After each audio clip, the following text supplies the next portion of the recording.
Hey, welcome to the Revelation Wellness YouTube channel. This is a podcast episode conversation that if you're listening to it right now, I want you to jump over to YouTube so you can see it. And it's an interview with Alisa Keeton and Nick Connolly, who is releasing his first book. And it's about not giving up just yet. So you ready? Let's listen in on this awesome conversation. Here we go.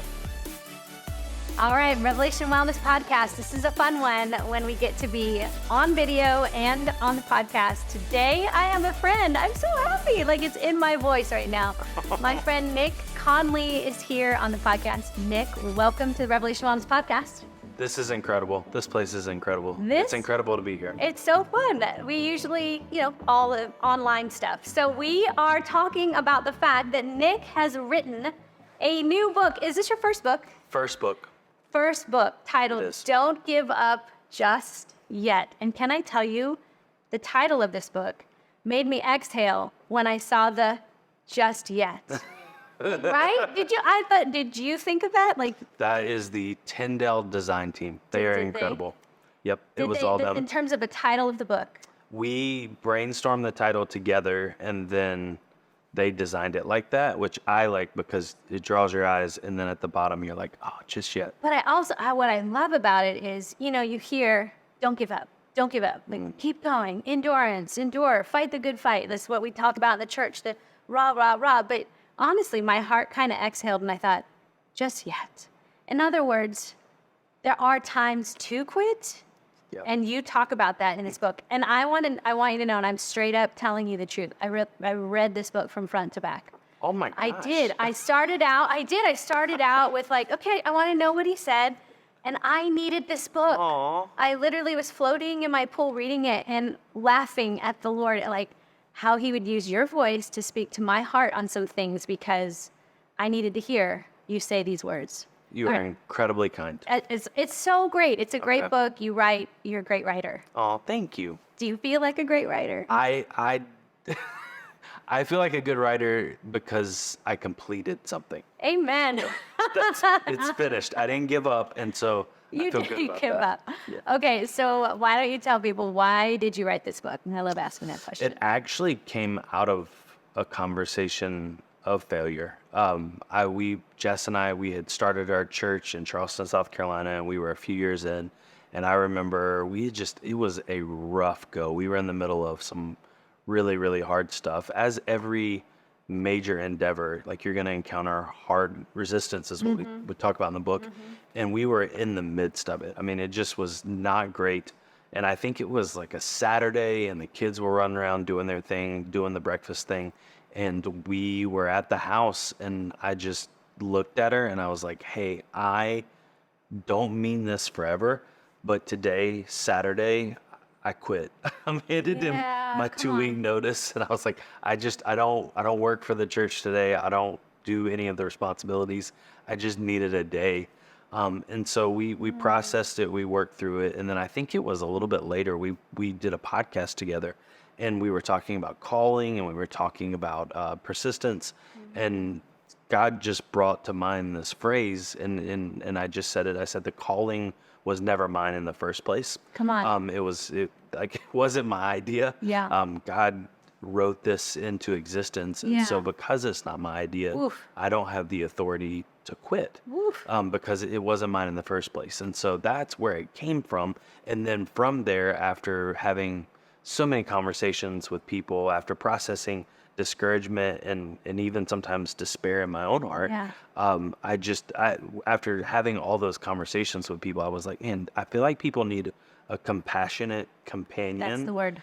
To be able to process whether or not they should pivot or pause or keep going. And the heart behind the whole book is for people to keep going because I do believe there's a payoff at the end. There's a harvest to be reaped. But also at the same time, sometimes things are not healthy. They're not. That's right. They're not things that we should be keep going in. Yeah. And because they're not healthy, we actually need to pause or pivot those things so that we can remain over time persistence. Yeah. Like we can keep going in the things that we're supposed to keep going in. So 2 things I want to first mention. When you say the name Jess, because people, who's Jess? Just got to say, Jess is your wonderful wife. Jess Connolly, yes. our community. If you're familiar with us, you are familiar with our girl Jess. And we're going to bring her in a little bit, Aw, so that's stay so tuned. great. But it's so cool to see that you now are using your amazing voice, because I remember meeting you at, it was a conference, a Declare conference. Do you remember that, Jess? Yeah. And we just got to talking, and here's this sturdy man behind Jess. Quiet, but sturdy as an ox, and present. And I you're a mystery, because she's the extrovert, right? Would you agree? And you're more the introvert, but that sturdy, steady. And so to hear from you made me very happy. Aww. And you really go in this book and share quite a bit of even your own personal stories, and it was done so well. Oh, with thank covering people well. But okay, so that's the first thing. I just wanted to call that out. Right. You guys are a dynamic duo. Oh, thank you. What's it like being such a power couple together? So power couple, also there's 2 things to that. Is the power couple means that God has put us in some things, and we know that when we come together, we, as Jess always says, to become more. Yeah. And so when we come together, we guys can do things for the kingdom. And then sometimes when we need to, there's a process of coming together. Yes. The process. But I love it because it shows that we love God more than we love each other. Yeah, and we want His heart. And that's in your the thing. power. Well, I appreciate That that. is It your doesn't guys' feel power. it doesn't feel powerful in the moment, but we love it, and we always laugh at it at the end of like we want His heart more than our own Yes, hearts. you do. That's why it's so, and that's what I mean by powerful. You're not powerful as in, let's take every stage and every. Very weak. It's very, yes, it's very much like going at it, wounded but healing at the same time, right? So holding it so well. Thank you. Now I want to jump into it, because in the beginning of the book, you talk about, you kind of go right into the don't give up, but you do address the times when it is right to give up. I think people want to know that. When is it the right time to give up? I think sometimes in life there is an unhealth or a toxicity that happens, and I think that God's heart is not for us to be so wounded and so held down, or just in really harmful situations where we're not living fully out of our identity. And I think even in times in my own life when I have been in those circumstances and situations, it is making me be or become an entirely different person than He wants me to be. And so I think sometimes there are these moments where you've got to really evaluate, and they're not easy moments. It's not just go for it, just do this, do that, or, no problem, no sweat. I mean, these are weighty, heavy things in our lives. I even thinking to relationships that we might have in our lives, whether they be friendships or whatever, disappointing someone or pausing a relationship or pivoting from that relationship in order to seek health, that is a very hard decision. And it's not easy, but I do believe in order to remain persistent in life, there are some people that we have to pause or pivot from in order to follow Jesus fully. And so we talk about many things like that. I appreciate the fact that you went there in a very healthy way, because I do remember for me a time in ministry where I was done. Like I was done. It really happened where something happened with my child. We all know how that goes. Woo! And it was like, where were you, Lord? Why didn't you protect? All my brokenness came to the surface. And I remember I was on a hike with a friend of mine, an older woman, a mentor, and I'm bawling my eyes out. I mean, I'm just like, I'm so disappointed. I'm so devastated. I'm so not me. And I remember saying to her, I'm done. I'm done. I quit. And she looked at me, and it was the kindest thing. And she said, yeah. Okay. Like she gave me permission to be done. And that pivoted me for the moment to go, I'm going to be done. So just like you walked in on a Saturday and said, I'm not quitting forever, but today I'm done. Needed a minute. Isn't it? It's the most healthiest thing you can do in the moment. Yeah. And so, Biblically, I mean, Jesus talks a lot about pruning, and I think that's what it is you are fruitful. He wants you to be more fruitful. Yeah. And so there are seasons and times and circumstances where pruning does happen. yeah. And then it goes back to your call too, because I was done and someone gave me permission to be done. And then you kind of sit in the vacuum of done. And then your heart goes, but I can't be done. Like, I'm ruined for this. Yeah. Because the call isn't mine to begin with. And so it comes back, the little fire comes back, and you're like, dang it, I'm going again. And you gather and take your time to heal. That's so good. You said something in this book, again, I'm telling you, and I'll tell you off camera, but how Okay. this was hitting in real time for me. But it was an aha moment, like in this Okay. book. And I think to myself, how has somebody never said this to me? Maybe I've heard it in some other sermon, but you said it in here. And I want to ask you where you got it from. Okay. The difference between having expectations versus expectancy. Yes. Expectations versus expectancy. Tell us. Tell Okay, us. that's for our church, Bright City Church in Charleston, South Carolina. That's just one of the things that we have said since the beginning. We've Goodness. talked. I mean, I've done several sermons on it. Is I find in my own life when I have expectations as to what God should do or shouldn't do in my life, Hey. I struggle with contentment. I struggle with gratitude. I struggle with my heart towards Him. But when you read the Gospels, what he's not asking for expectations, he's asking for expectancy, because another word for expectancy is faith. Yeah. And so he just wants us to be hopeful Yeah. and have our faith aligned in his will, so that we know, like, we might not know what's going to happen, but we know that something's going to happen. We might not know how the outcome will eventually happen, but we know that there is going to be an outcome, And we don't he's going to be know- in trouble, and he's going to be in charge of it. And yeah, Don't you think the hard part is when it's Yeah. going to happen? Oh, yeah. Because we are fast now. A day feels like 1,000 years. And so the when gets me, the waiting feels like, are you there? I feel like Peter saying, don't you care? We're perishing here. Like, don't you care? Yeah. So the fact to say, I got it. I have some expectations of how God was going to show up, when he was going to show Yeah. up. I repent. That's and so I've good. got to just get back to the expectancy.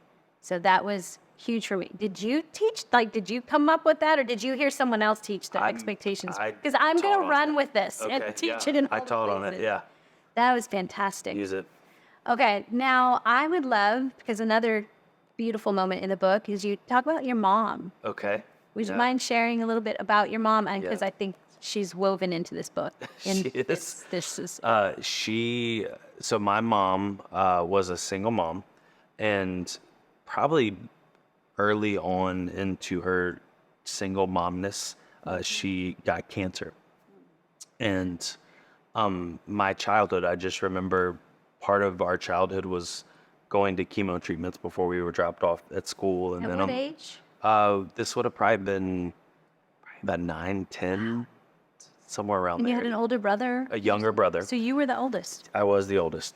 I didn't act like it, but I was the oldest. And we I just had recollections of these days, and then on the weekends, because she had worked a full-time job at the bank, and just she worked more than full-time. The weekends she just recovered, and so I just remember, being at home, playing outside, and her just trying to recover over the weekend so she could do it all over again. And so she eventually passed away in 2004, and cancer had come off and on. And you were how old at that point? I was in college, and so Okay. it was right before we got She engaged. battled for a Long long time. time. That's a She long was a very stubborn woman. That was my mom. Persistent, and Yeah. and in that whether it was me or cancer, she was going to be persistent in her life. She was a warrior for sure. Yeah. So what would you say she taught you? I mean, yes, persistence, but Yeah. in terms of how you play that out in your life, like how do you practice persistence? So I actually had a few.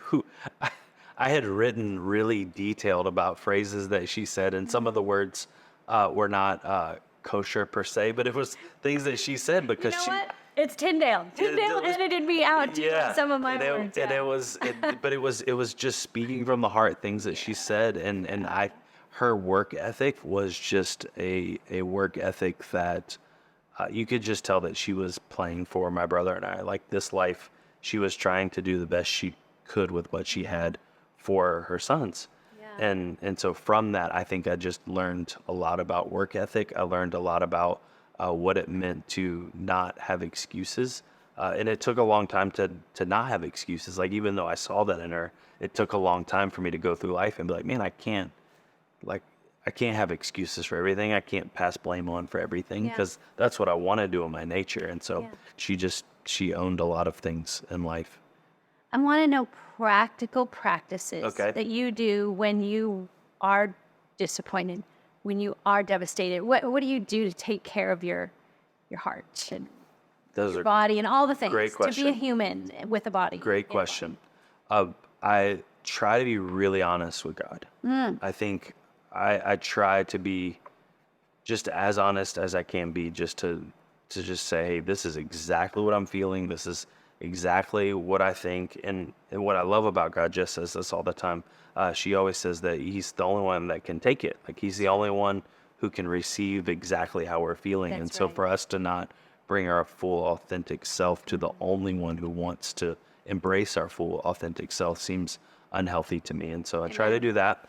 I try to move every day, whether it's a walk or a workout or something. What I love about moving is, for the most part, it's the one thing that I can control in life. And so when there's all these variables in life that are, I don't know what's going to happen with this. I don't know what's going to happen with that person. I don't know what's going to happen with the church. But I do know that I can wake up every day and I can say, you know what, I'm going to go on a walk. I'm going to try to do this. I'm going to try to just move in some way, shape, or form. And then Jess has taught me a lot about gratitude. And so I try to just have 3 things every day that I'm just grateful about, that I'm trying to just capture those things. Because if I don't, then I'm going to buy the lie that life is not great. Yeah. And then the last thing is Sabbath. I try. You guys to are Sabbath. hardcore. We are hardcore. Sabbathers. We are hardcore, but not like we just had a marriage moment over the last week in talking about Sabbath, because with every phase of family, things change. And so what used to work a few years ago is not working now. What happened a few years ago is different than now. And so we've learned to try to figure out how quickly we can capture the new season and Sabbath with that. But also, we just know that if we do not get it, then nobody should want to be around us. Like, if we don't rest, because there is so much of life happening, then we're not going to be healthy for people, and we're not going to love people well. And that's how I know that it's time to Sabbath. And so your Sabbath is every Friday. I know you guys are like Friday and Saturdays, right? We're trying. So football Friday night is a new thing in the Connolly your household. kids playing football. Well, they're not playing. They want to go. Oh. So yeah. Okay. And we got a cheerleader, and so Okay. there's Sweet. things change. Yeah. Things change. Yeah. We're trying. I love it. I'm getting back into a more, I have to have this, because I'm dangerous without it. Exactly. Like, nobody should. That's a better way to say it. Nobody should listen to me or do anything, because I'm dangerous without it. Yeah. Yeah, for sure. Okay, let's get your beautiful wife on in here. Jess Connolly, everyone. Come on in here. Look at you. Hi. Look how gorgeous you are over there. Look at the two of you. My favorite people. Oh. So cool. Oh my gosh. So were you a major cheerleader here? I can only imagine, Jess, that you were just like, write the book. Okay, really though, no, I don't feel like I had to be. The thing about Nick is that he is so rhythmic, and he is so calm, and he is so compassionate. I would say our book writing processes are really different in that I kept waiting for him to have a breakdown. Or I kept waiting for him to be like, I can't do this anymore. I'm gonna get ready. He didn't do that. He never did. You didn't really. Well, so one of my major blocks of writing time, I ended up getting COVID Yeah. in another city. And so I was like, well, I don't have anything else to do. So you wrote. Yeah. I wrote. Yeah. Yeah. We did say that we would never write at the same time, and we ended up doing You that. did. We tried not to. We really tried not to, and so I think there was not a lot of space for either of us to lose our minds. We were like, we have to keep it together. I don't know if I lived up, but I don't know. So all that being said, I feel like I think that I could imagine for people there's like a perception that I was like, you should do this, but I feel like the call to write a book was yours. I don't know if I would have done it if you didn't encourage. I definitely thought he should, but I wasn't like, I've got a master plan. You're going to write a book. Yeah. I feel like you were just tenacious and chasing God down in this. It really did, from my perspective, a lot of it came from the time you said, the calling's not mine to quit. You There said it that on a is. Calling's podcast. not You mine said to the quit, calling's not mine to everyone. quit. And that struck a chord with people. And I think like God kind of just kept pushing the ball forward. But all that being said, he didn't need the kind of encouragement I need to write a book. Though at the end of a book, where I remember last time we were talking about my book launching, Yeah. and you're like, yeah, last time it ended for me, I wanted child's pose and soup, or like Literally, like a sweet potato salmon, child's pose, and a therapist. I mean, all of those things. Did you feel that way at the end of yours? I didn't. Yeah. I felt good that it was over and it was Yeah, done. okay. Because it was a 3-year process. Yeah. 3 years. Yeah, it was God's kindness. There would be little moments that happened over time that changed the trajectory of what was said, and Yeah. it was in His kindness, and His timing was perfect, and so There's also something to say for just like a really rhythmic person doing Yeah. it over time. Whereas like my last 2 manuscripts I've written in 60 or 70 days. Yeah. And then it just gets that's in there. You That's like lock yourself I in a do, room and I'm like- out it comes. yeah.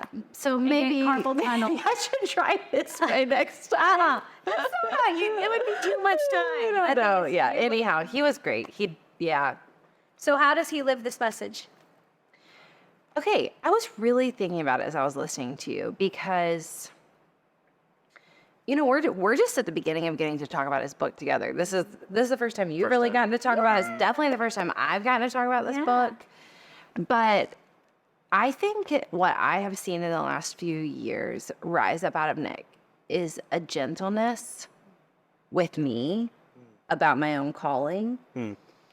And you know how I'm sure you have this with Simon. Like I feel like when you know your spouse really well, they have a superpower that if other people were to notice it, that they would think like, "Oh, you're so lucky that you get to be married to that." And you would say like, "I am. I'm sorry. I wish you had that." And I would say his compassion and gentle encouragement to keep going is a lot of why I keep going, And I feel like you do that really well with yourself as well, Okay. with the gratitude and I'll receive it. with rest and with Receive it. vision. It's all mixed in.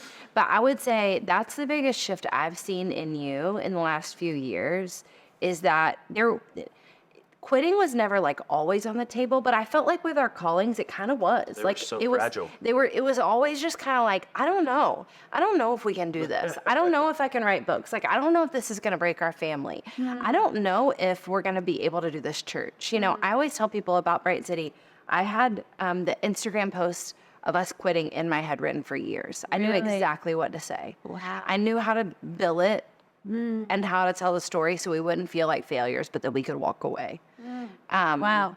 You were that close to the button. Yeah, it was just always on the table. Okay. It was just always on the table. And so I feel like his compassion for me combined with, you can't stop.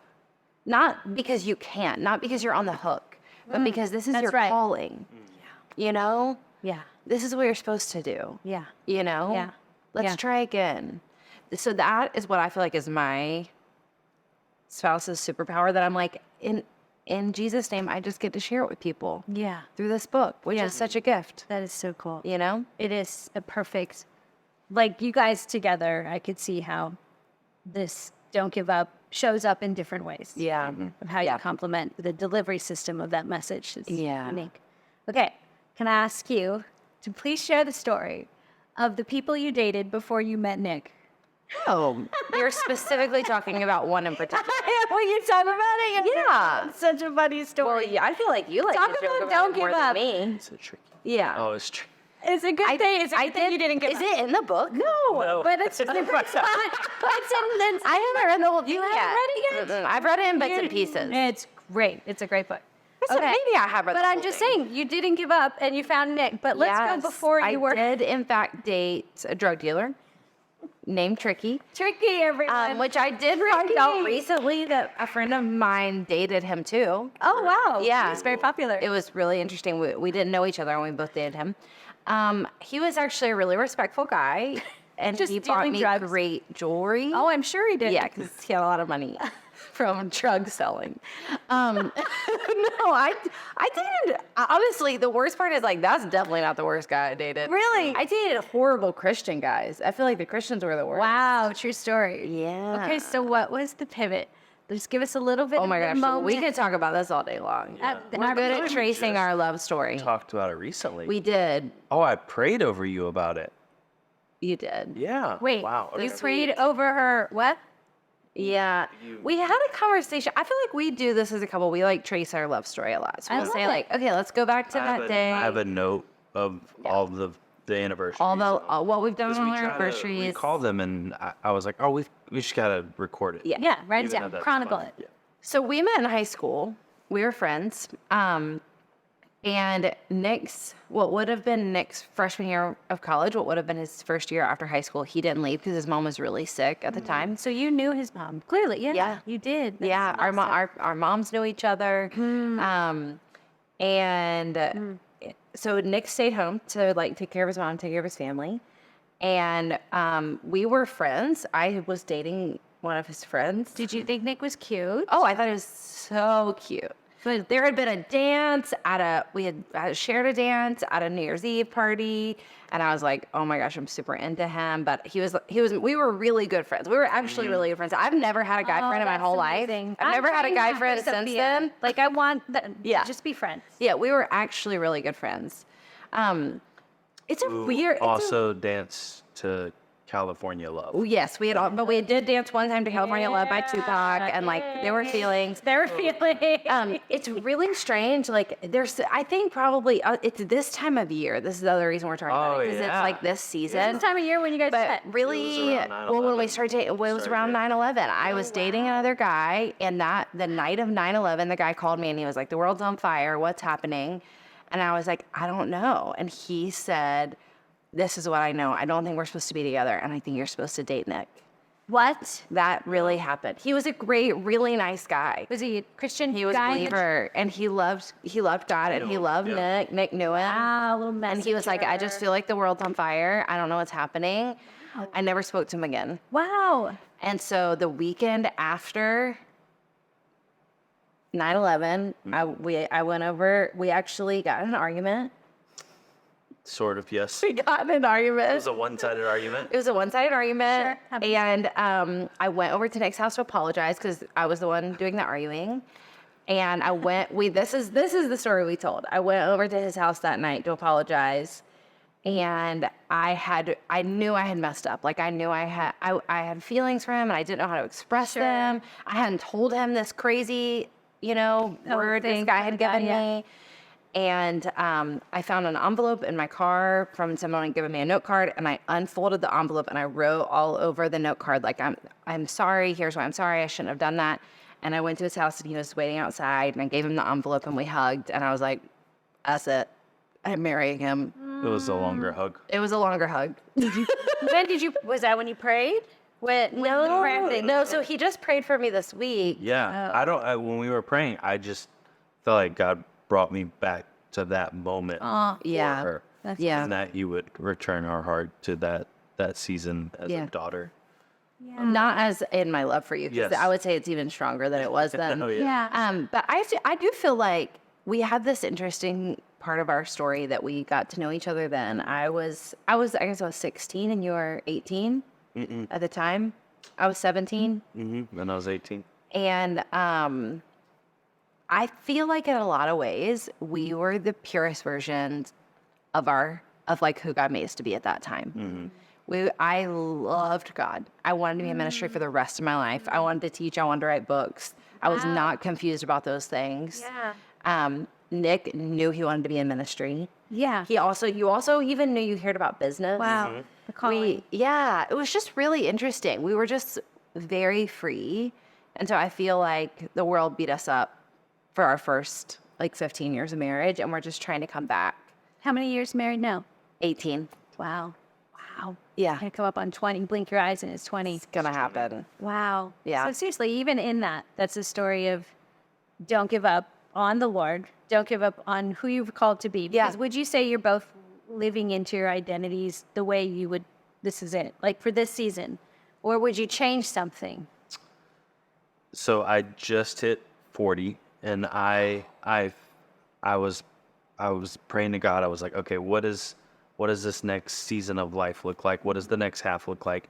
And one of the things that I sensed him saying was, you had to grow up really fast. Yeah. And so I want you to spend the next half of your life trying to be a kid, or learn how to be a kid again. Wow. And so all that to say is, I don't think so. Like, I think there's more out there. Like, I love that. I don't know what that means. I don't know how to do it. I don't know what he's gonna do, but I definitely feel like there's more on the table for me and my identity. You know what that sounds like? You need to hike the Grand Canyon. Oh. Put it on our tab. Next year. We need to talk about Grand Canyon. how do we get elevation to train I'll in help you Charleston, out. South I'll Carolina. help you out. Okay. We got you covered. All right. Are you living into your call of not giving up? Yeah, I feel like I need language for this. I think in every way that anybody else would, I don't know, that maybe they would answer, are you living into your call? They might see like there's more. There's more for me. I think there's probably less for me. You're like, I think what you prayed for me the other day is true. You know, you were like, I just hope she like feels the freedom to go back to that 15-year-old girl, like running. He worked at a bakery at the time, like running up to the bakery to see me. I think that, like the first 10 years of our marriage and our adulthood, the world was putting some really heavy baggage on me about what I could do and couldn't do. Mm-hmm. And I just co-signed on it all. Yes, ma'am. And like got in a cage and stayed there. And then the next few years, I came out of that cage, and I think I might have stepped into one that looks a little bit more acceptable about like being on everybody's team and being the girl who always shows up and being the coach that's always there for everybody. You went the exact opposite way. And I think that there's probably more freedom for me in doing less. Oof. Yeah. You know? Yeah, that's a word. Yeah. Okay. Last fun closing question. I'm ready. Nick, if you could do anything, you have the talent, you don't have to worry about money, you're like doing it be as crazy as you want. This is our favorite question. We basically ask it almost every week. Does it change every week? Well, so I love sports, and so maybe I don't know what you would call this part of life, but I always say if I'm not in ministry, I would love to just have like a sports talk show, ESPN, like podcast show, whatever.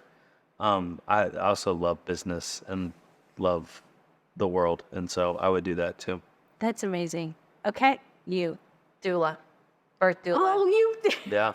110%. It never changes for me. It never changed. You have been consistent in that. I would just spend every day helping women give birth. You're gonna have to figure. That's got to be part of I think it's just mission. It's the baby is mission. Well, last time we talked, I think we did a podcast, and you were talking about how, or maybe I was listening to it. It was your ending summer. Was Go and Tell. Yeah. Now it's called Jess Connolly. By the way, she has a podcast, everyone. Jess Connolly podcast. And you were talking about the fact that you got a baby Bjorn. Yeah. And you don't even have a baby. No. Because some friend. And I use All it. the friends, and she. I use it every week. Yeah. I stay watching the babies. Okay, so would you have another baby? Yeah. We can't physically. Yes, Okay. but also I don't want to put words in your mouth. I don't have fallopian tubes anymore. But we've also come to the Mazel place tov. in watching Cheers. in watching our friends' babies that it's like, Yeah. it's good that they go home. Oh, see. Yeah. Yeah, I went through a month tornado this year of like, you know, we have to adopt, we have to do something. It's time. And I know now, I think I really want to be on other people's team. Yeah. Who are having babies. But I think that probably somewhere in our future is some respite care with the foster system. Love that. Yeah. Yeah. Awesome. Nick, who should go get your book? Anyone who's on the ropes in life, if they're just going through it, it's the triage before you get the treatment. And so I sometimes I think we make life-altering decisions in the midst of the storm. Yeah. And so my prayer is that this book will be something that you can use to process in the midst of the storm, so that when it blows over, you can say, okay, this is exactly what God's asking me to do. And so I would also like to add, if you have a partner, a friend, a spouse who wants to quit. Yeah. And you just don't even have language. You don't know how to show up for them. Your book was that for me. Yeah. And it was just fun. I'll tell you more on camera. I can't God. wait. All right. So how do people go? Just go to where to get the book? you can go wherever you need to go to get the book, and then it is also available for pre-order right now, whenever this comes out. Yeah. And I'm going to give a shout out to the Revelation Wellness community, or if you're an author, pre-orders matter, everyone. They do. Pre-orders matter. Go pre-order this book. I've pre-ordered mine, and it's so good. So we love you. Thank you for being here. Thank you for being on the Shot Podcast and Team Revelation Wellness. Thanks for having us. Incredible. Thanks.